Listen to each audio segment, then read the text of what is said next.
Welcome. After studying the current refugee crisis in Europe, I have come to the conclusion that the optimal solution to this challenge is to create what you might call a permanent refugee nation located in an area outside of Europe and Syria. Such a future refugee nation would accept refugees from all over the world and without discrimination. This solution would require European leaders and politicians to come together and agree to spend a lot of money. I am however sure that the United States of America, together with philanthropists and the rest of the world, would agree to help considering the severity of the crisis. After you have watched this video, I am convinced that you will be convinced that this is the optimal solution, if not the only solution to this crisis. But there are three things to keep in mind before we start. Firstly, technically, it's not even my idea. Smarter and more successful people with billions of dollars at their disposal have already suggested this solution in similar contexts. Secondly, this has been done before and with great success. One of the most successful nations in the world today was created less than 100 years ago as a sanctuary for persecuted people. And thirdly, refugee nations for Syrian refugees are already being discussed, and they are referred to as safe zones. These safe zones are not permanent and they are unsustainable in the long term, but they do lay an important foundation for the solution that I will present in this video. Now, just last week we heard of such a safe zone being established in Turkey. Have a look. The EU recently agreed to pay 3 billion euros for Turkey to keep Syrian refugees inside Turkey, hoping that Turkey will function as a safe zone for about 2 million refugees and prevent them from entering Europe. Now, Turkey, on the other hand, is pushing for the creation of a similar safe zone located in northern Syria. Turkey hopes that some of the 2 million Syrian refugees who have fled across the border into Turkey will instead find safe haven back in Syria in the new safe zone. And that is very encouraging, the fact that European leaders are already discussing refugee nations or safe zones and establishing them, and that they function essentially like a refugee nation would, meaning it's a place where anyone can seek refuge without discrimination. However, they are not permanent and they're not sustainable long term, and at the same time Turkey is already struggling with the millions of internal Syrian refugees, and Syria is in the middle of a civil and proxy war that will go on for years. My suggestion is therefore that we create a refugee nation in a different area that is more stable. After careful deliberation on where such an area would be, I have come to the conclusion that Egypt is the optimal place, and here's why. The distance from Syria to Egypt by flight is roughly half of the distance from Syria to Central Europe. And importantly, the journey from Syria to Egypt does not involve crossing the Mediterranean Sea, where at least 2,500 people have drowned already this year alone. But the deal-breaking reason for choosing Egypt is that Egypt has a lot of literally empty cities waiting to be filled but with no one to fill them. So-called ghost cities built decades ago in a failed attempt to deal with overcrowding. These ghost cities with their empty buildings and infrastructure would be perfect for establishing a refugee nation. It could be done quickly and it could be done cheaply.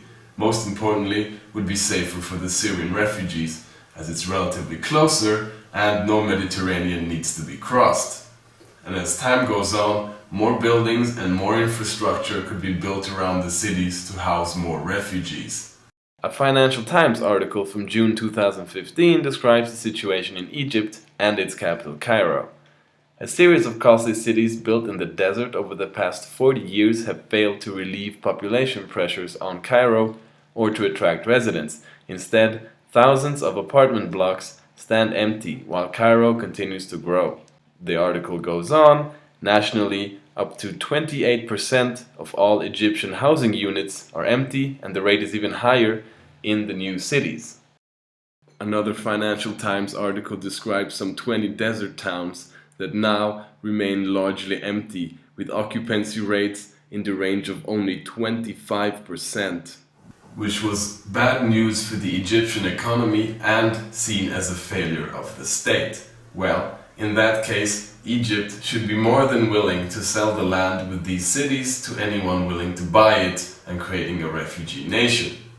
Europe and the rest of the world and whoever wants to contribute would pay the high cost for this and would help to ensure that schools, hospitals and universities are built and ultimately that the police force and security services are trained.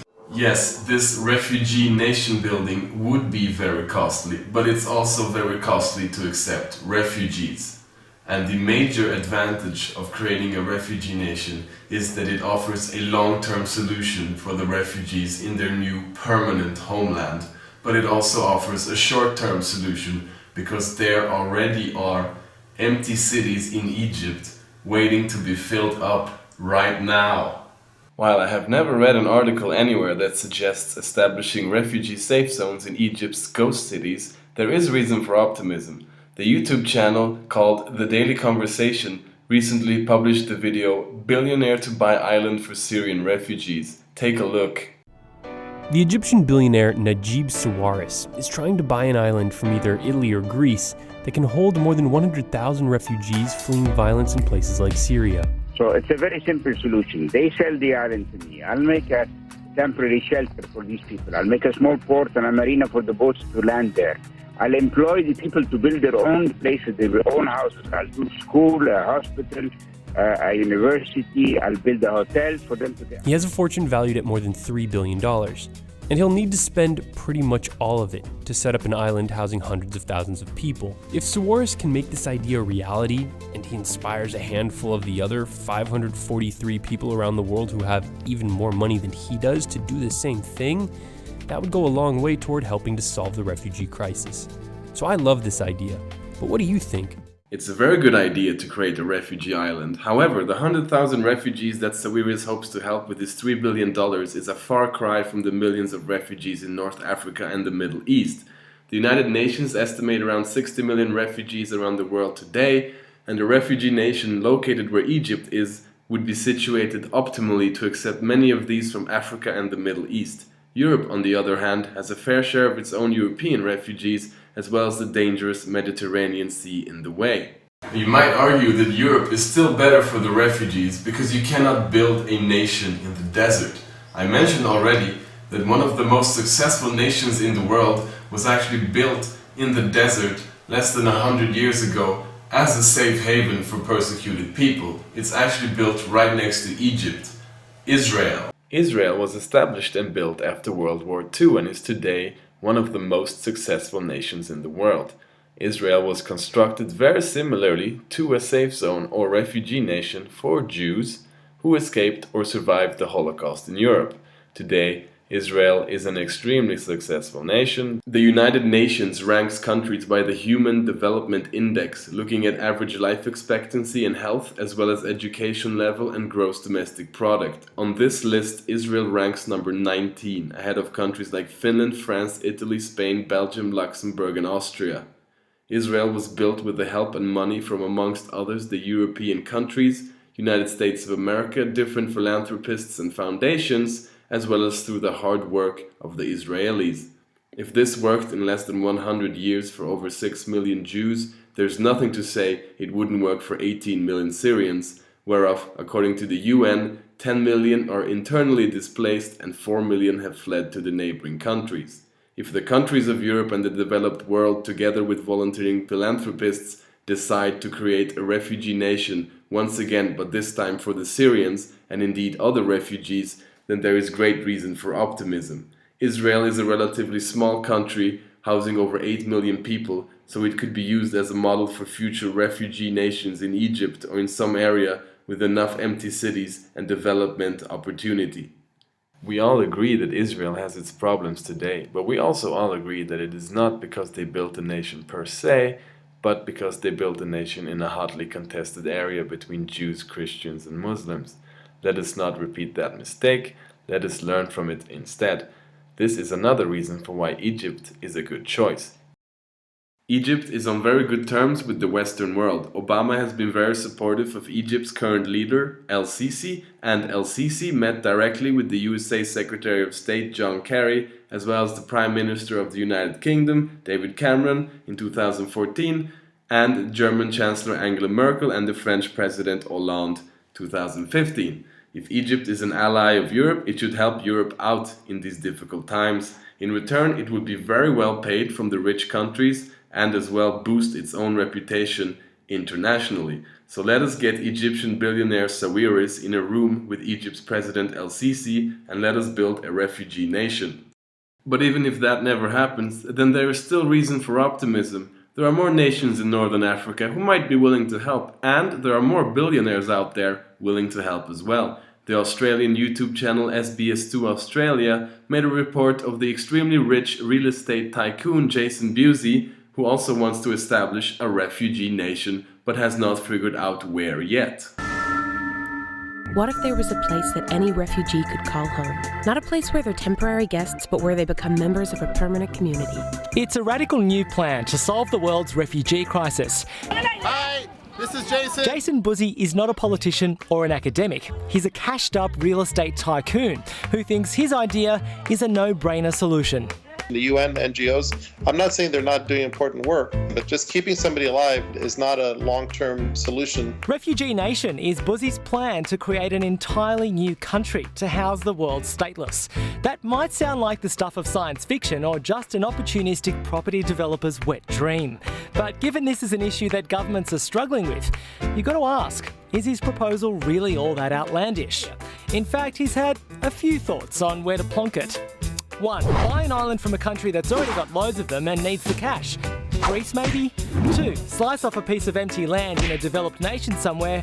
3. Sweet talk a sparsely populated sovereign country into being taken over. And 4. Just build an entirely new island.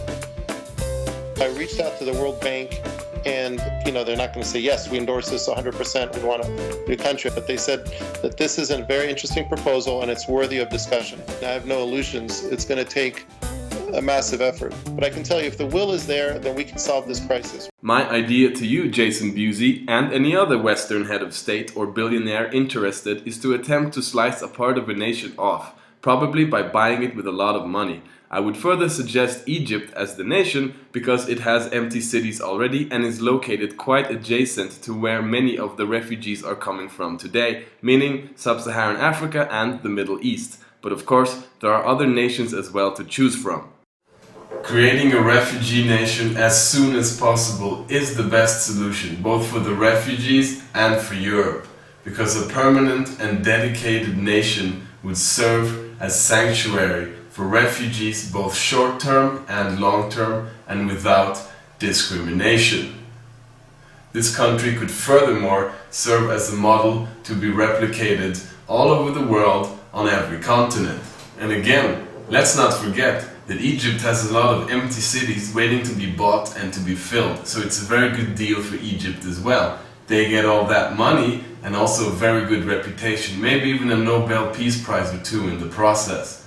Large companies hoping to improve their image could help and invest in the new refugee nation market so they could also profit in the end. Large companies could even buy the rights to the name of the country.